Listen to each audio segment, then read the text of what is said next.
Thank you for watching Scary Bear Attacks. If you like this episode, please remember to hit the like button and leave a comment or two, then subscribe and click on the bell to receive notifications of whenever we release new videos. Also, please remember to share them to your social media. Welcome back to Scary Bear Attacks. Today's episode takes us to the Iwate region of the main island of Honshu in Japan. Mount Iwate towers over the area as the namesake for the region. It rises over 6,250 feet in elevation. Outside of the bustling cities, thick forests of Izo spruce, Japanese oak, and Japanese red pine crowd rolling hills with black crowberries, wild strawberries, and several different species of ferns screening the forest floor.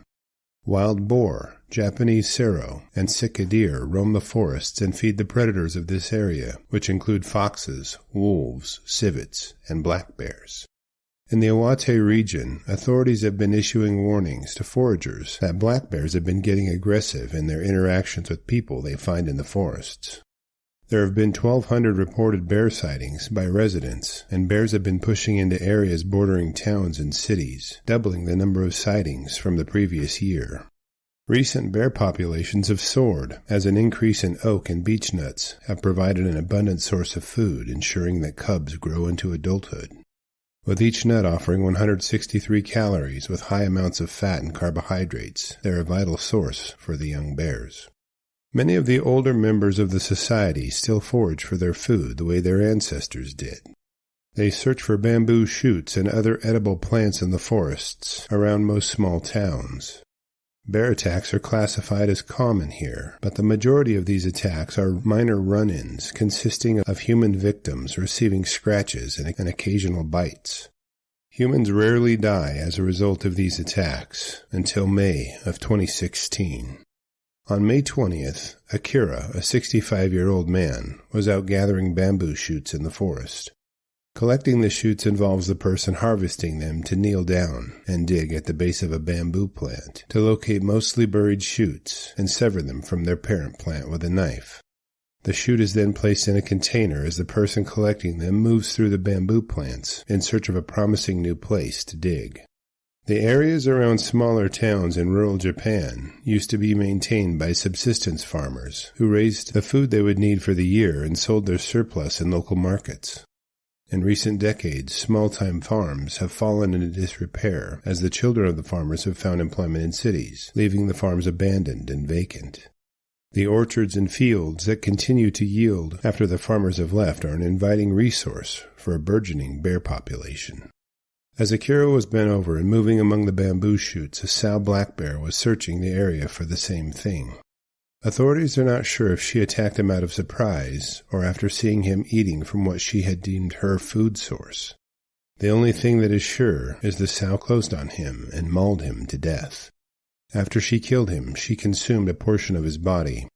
A few days later, on May 22nd, 72-year-old Kenzo was near the same area hunting for edible plants in the woods.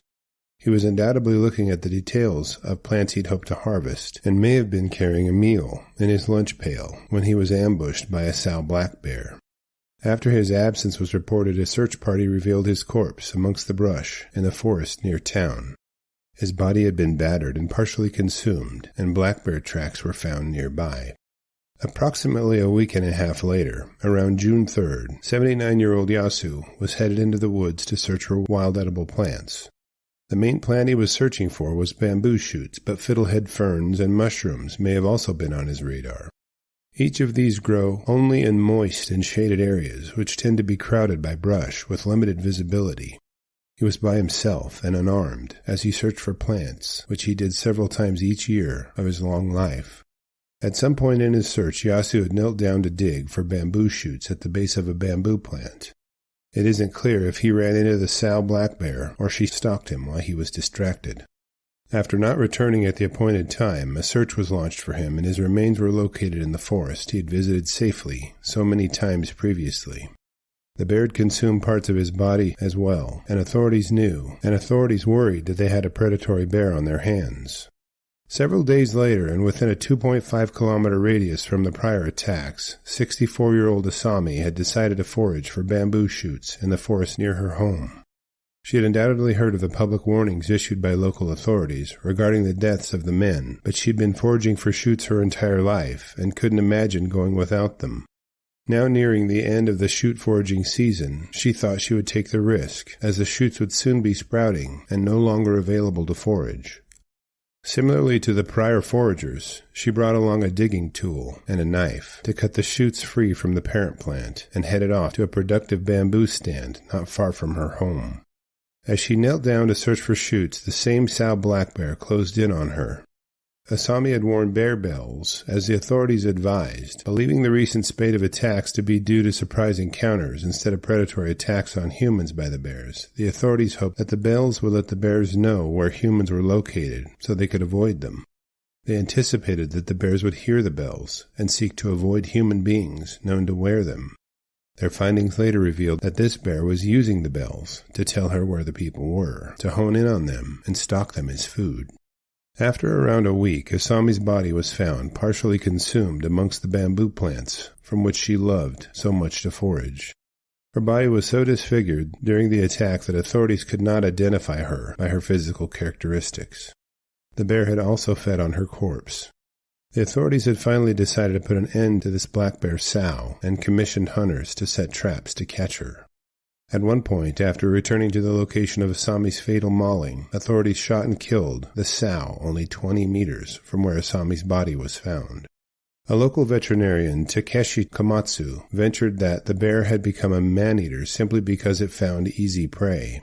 It clearly had plenty of food in the forests, but couldn't seem to pass up the elderly and vulnerable people it found in the woods. The sow's body was examined following Asami's fatal attack.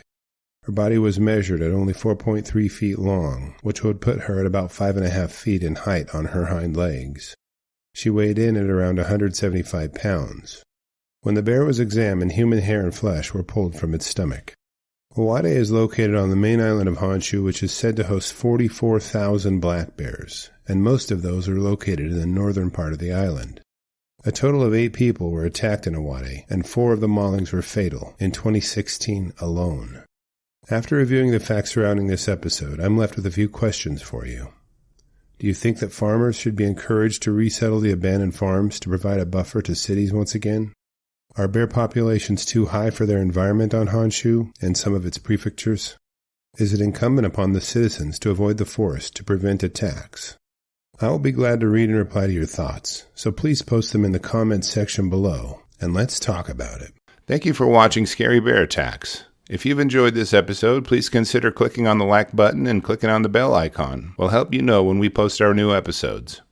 Posting our video links to your social media profiles furthers awareness, and it's fun.